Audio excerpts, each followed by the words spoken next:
રાજ્યમાં શિયાળાની શરૂઆત સામાન્ય રીતે ખેડૂતો અને ગ્રાહકો માટે રાહત લઈને આવતી હોય છે, પરંતુ આ સિઝનમાં લીલા શાકભાજીનું પૂરતું ઉત્પાદન થતું હોવાથી બજારમાં ભાવ સ્થિર રહેતા હોય છે. પરંતુ આ વર્ષે પરિસ્થિતિ બિલકુલ ઉલટી જોવા મળી રહી છે.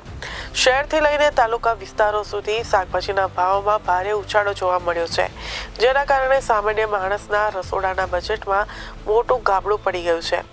સ્થાનિક બજારના સૂત્રોના અનુસાર ખેતીવાડી વિભાગ અનુસાર મોંઘવારી પાછળનું મુખ્ય કારણ કમોસમી વરસાદ છે.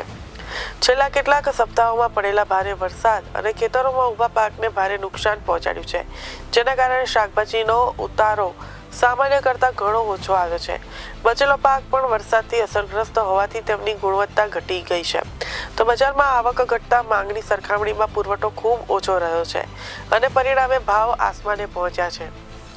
જે શાકભાજી સામાન્ય દિવસોમાં 20 થી 30 રૂપિયાનું મળતું હતું તે હવે 80 થી 100 રૂપિયાની કિંમતે મળે છે. રીંગણ 25 રૂપિયાથી સીધા 100 રૂપિયા પ્રતિ કિલો સુધી પહોંચી ગયા છે, તો દૂધી 20 રૂપિયાથી 100 રૂપિયા પ્રતિ કિલોને પાર કરી ગઈ છે. શિયાળાનું મુખ્ય શાક ગણાતું તુવેર સિંગ પણ 100 રૂપિયા પ્રતિ કિલોના ભાવે વેચાઈ રહ્યું છે. તો ભીંડા, ટામેટા, વાલોર પાપડી અને મેથી સહિતના મોટા ભાગના શાકભાજીના ભાવ 80 થી 100 રૂપિયાની રેન્જમાં છે. આકરા ભાવોથી ગૃહિણીઓનું માસિક બજેટ તૂટ્યું છે. ખાસ કરીને ગરીબ અને મધ્યમ વર્ગના પરિવારોની થાળીમાંથી લીલા શાકભાજી ગાયબ થઈ ગયા છે. લોકો હવે મજબૂરીએ ડુંગળી, બટાકા અને કઠોળ પર નિર્ભર બન્યા છે.